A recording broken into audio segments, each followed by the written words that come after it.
नमस्कार, सांकेतिक भाषा के इस विशेष बुलेटिन में आप सभी का स्वागत। आपके साथ मैं हूं शहला निगार।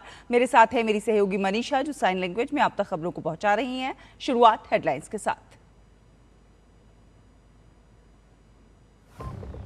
प्रधानमंत्री नरेंद्र मोदी और दक्षिण कोरिया के राष्ट्रपति ली जे म्यूंग के बीच द्विपक्षीय वार्ता आज।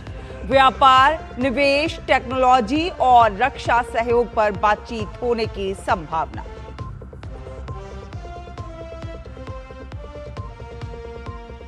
पश्चिम बंगाल में नितिन नवीन और जेपी नड्डा करेंगे चुनावी जनसभा और रोड शो। ममता का धुआंधार प्रचार जारी। तमिलनाडु में चंद्रबाबू नायडू एनडीए के लिए करेंगे प्रचार। स्टालिन का चेन्नई में रोड शो आज।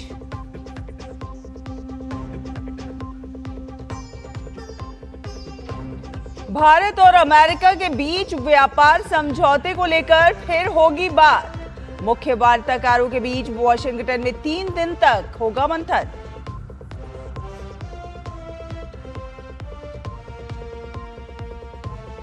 उपराष्ट्रपति सीपी राधाकृष्णन के श्रीलंका दौरे से रिश्तों में नई गर्माहट।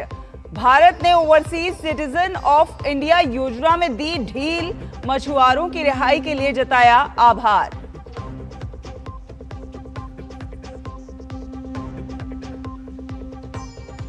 ट्रंप का बड़ा दावा, अमेरिका ने जब्त किया ईरानी मालवाहक जहाज। दूसरे दौर की शांति वार्ता से पहले होर्मुज में बढ़ा तनाव। ईरान का वार्ता में शामिल होने से इनकार।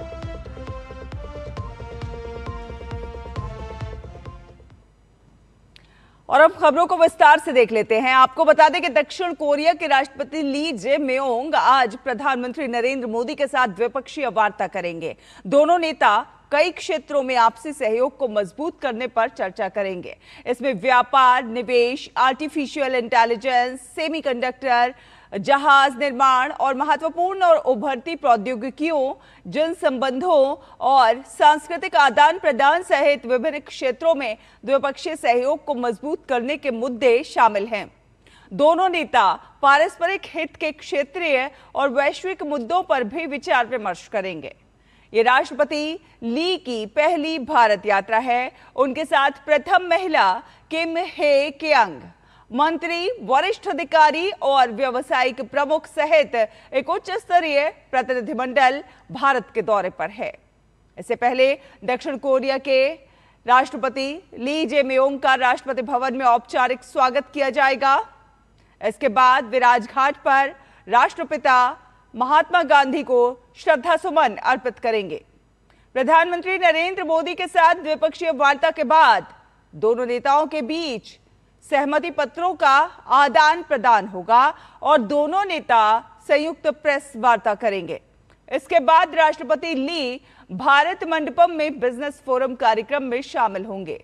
वे आज दौरे के अंत में राष्ट्रपति द्रौपदी मुर्मू के साथ मुलाकात करेंगे।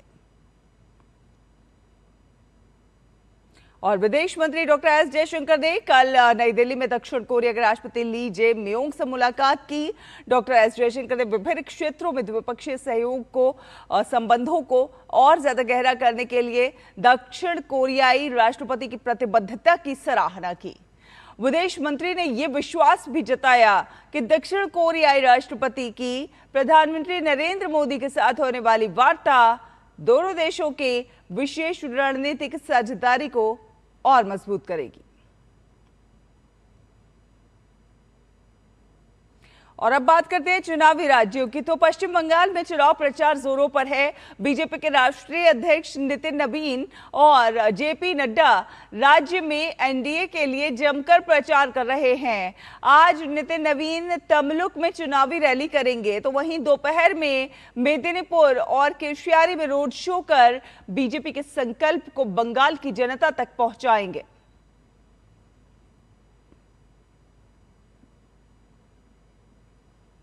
और इसके साथ ही केंद्रीय मंत्री और बीजेपी के नेता जेपी नड्डा आज बहरामपुर और विष्णुपुर जिले में रोड शो करने वाले हैं। नड्डा आज कांठी के पताशपुर में पब्लिक रैली कर एनडीए के उम्मीदवारों के लिए वोट मांगेंगे। और तृणमूल कांग्रेस प्रमुख और पश्चिम बंगाल के मुख्यमंत्री ममता बनर्जी लगातार चुनाव प्रचार कर रही हैं। मुख्यमंत्री ममता बनर्जी ने 8 अप्रैल को नामांकन पत्र दाखिल करने के बाद कल पहली बार भवानीपुर में सामुदायिक जनसंपर्क कार्यक्रम में शामिल हुई। ममता ने भाजपा पर मतदाता सूची से कथित तौर पर नाम हटाने और लोगों को धार्मिक एवं जातिगत आधार पर विभाजित करने का प्रयास करने का आरोप लगाया और निशाना साधा। ममता बनर्जी आज जनसभाओं और रोड शो में भी शामिल होंगे। और तमिलनाडु में विधानसभा चुनाव के लिए प्रचार जोरों पर है। आंध्र प्रदेश के मुख्यमंत्री एन चंद्रबाबू नायडू आज से 2 दिन के तमिलनाडु दौरे पर एनडीए के लिए प्रचार करेंगे। आज दोपहर में कोयम्बटूर में एक चुनावी जनसभा को संबोधित करेंगे। इसके बाद वे होसुर जाएंगे और बाद में एक और जनसभा के लिए थल्ले आएंगे। इसके बाद शाम में वो चेन्नई पहुंचने के बाद अवाधी में रोड शो में भाग लेंगे, जहां वे सीधे लोगों और एनडीए समर्थकों से बातचीत करेंगे। और डीएमके नेता और तमिलनाडु के मुख्यमंत्री स्टालिन आज चेन्नई में रोड शो करेंगे। कल एमके स्टालिन ने आगामी चुनाव में 200 से अधिक सीटें जीतने का भरोसा जताया था।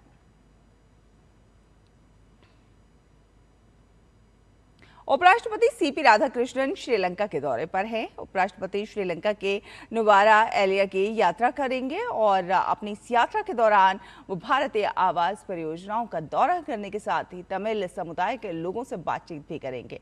इससे पहले कल उपराष्ट्रपति सीपी राधाकृष्णन ने श्रीलंका के राष्ट्रपति अनुराग कुमार दिसानायके से मुलाकात की।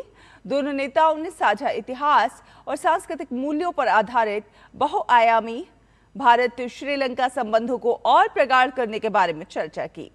श्रीलंकाई तमिलों के लिए ओसीआई की सुविधा 6 जनरेशंस तक बढ़ाने का ऐतिहासिक फैसला हुआ।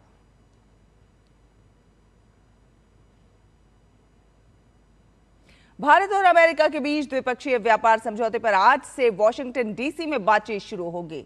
दोनों देशों के द्विपक्षीय व्यापार समझौते के पहले चरण के लिए 3 दिन की वार्ता होगी। इसमें भारत के लगभग 1 दर्जन अधिकारी आज वॉशिंगटन पहुंचेंगे।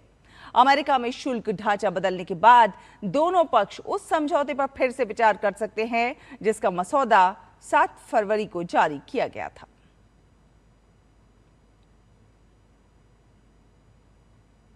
और वैश्विक संकट के बीच सरकार बिना किसी रुकावट के ईंधन आपूर्ति सुनिश्चित कर रही है। एक दिन में 53.5 लाख एलपीजी सिलेंडर डिलीवर किए गए हैं, तो वहीं 98% बुकिंग डिजिटल माध्यम से हुई है। पेट्रोलियम और प्राकृतिक गैस मंत्रालय ने कहा कि वैश्विक अनिश्चितताओं के बावजूद बुकिंग के मुकाबले घरेलू एलपीजी की डिलीवरी सामान्य बनी हुई है। सप्लाई के मोर्चे पर सरकार ने घरेलू एलपीजी, पीएनजी और सीएनजी सेगमेंट के लिए 100% उपलब्धता सुनिश्चित की है। कॉमर्शियल एलपीजी की सप्लाई बढ़ाकर लगभग 70% कर दी गई है। इसके अलावा प्रवासी मजदूरों के लिए 5 किलोग्राम वाले फ्री ट्रेड एलपीजी सिलेंडरों की सप्लाई 2 गुनी कर दी गई है। और अमेरिकी सेना ने ईरानी झंडे वाले एक मालवाहक जहाज को रोककर कब्जे में ले लिया। जहाज के इंजन कक्ष में छेद कर उसे रोका गया। अमेरिका ने ईरानी बंदरगाहों की नाकाबंदी जारी रखी है, जबकि हॉर्मुज जलसंधि मध्य में आवागमन को लेकर तनाव बना हुआ है, जो वैश्विक तेल आपूर्ति का बड़ा मार्ग है। अमेरिका के राष्ट्रपति डोनाल्ड ट्रंप ने अपने ट्रुथ सोशल पोस्ट पर यह जानकारी दी है।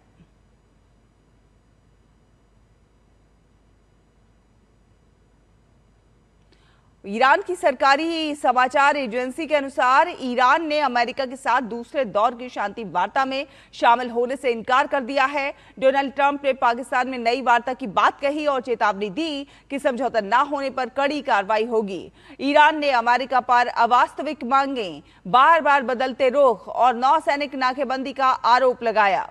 तनाव और नाकेबंदी के चलते बातचीत की संभावना कमजोर मानी जा रही है।